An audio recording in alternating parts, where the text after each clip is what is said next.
What's up, guys? Welcome to your 150th Android tutorial for the new Boston, and just want to say congratulations for getting this far. I know we've gone kind of quick in some places, been pretty boring lately, so I apologize for that.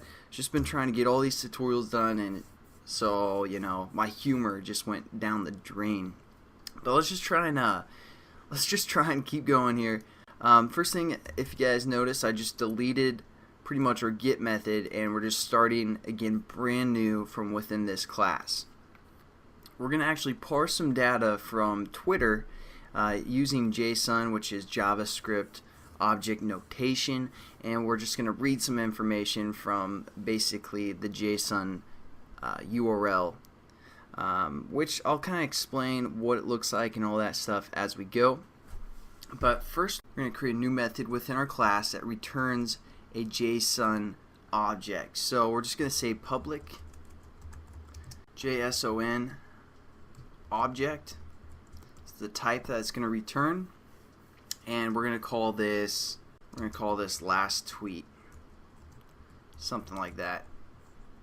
And we're going to get passed in a string that is going to be the user name, something like that.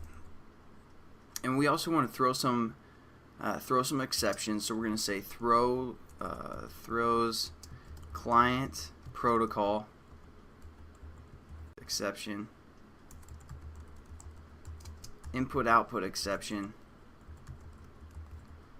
and a JSON exception or JSON exception.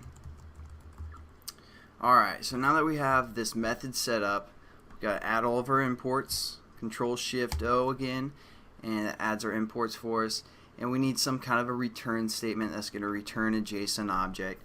We'll get to that in a second.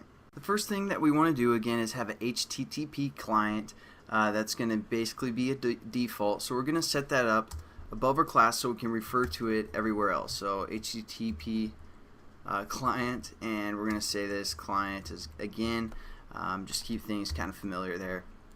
Then our onCreate method, we might say client is equal to new default HTTP client, just standard default client. Nothing new for the most part again. Just add our imports. Alright, so now let's get into it. Basically, mainstream websites that use some kind of JavaScript, object notation or JSON allows that to be public, so people like us can pull some of the information and use it in our applications.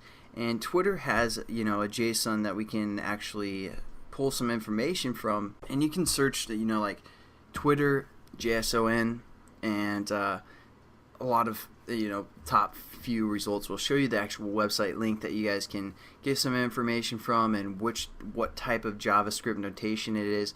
For this one, what we're going to do is we're going to set up that URL above our class, because it's not going to change. So we're just going to say final static string, and we're just going to call this URL, something like that. And what we're going to do is we're going to refer to the JSON string called http api.twitter.com/1/statuses/timeline.json. So that's the one that we're going to use. Again, you can just search in Google to find different types and see which, what it does. And for this one, it just kind of pulls up, I think, the last few tweets or something. And I'll get into what that website actually looks like, or what that URL string does, and all that good stuff as we go. But now what we want to do is we just want to build a string builder. So we're going to say string builder. We're going to call this one URL. And this one's lowercase URL, so it's different than our string. But we're going to set this equal to be a new string builder. And we're going to say URL within the parentheses. So basically what we're doing is using a string builder to build the string off of our JSON code or URL, whatever you guys want to refer to that as, And then what we're going to do is we're going to parse some data from that. But before we do that, I want to show you guys what this kind of looks like. So we're going to do that first. So give yourself a few spaces. We're just going to use again the HTTP get command, and we're just going to say get, and this is equal to new HTTP get, and then we're going to refer to our URL lowercase .toString.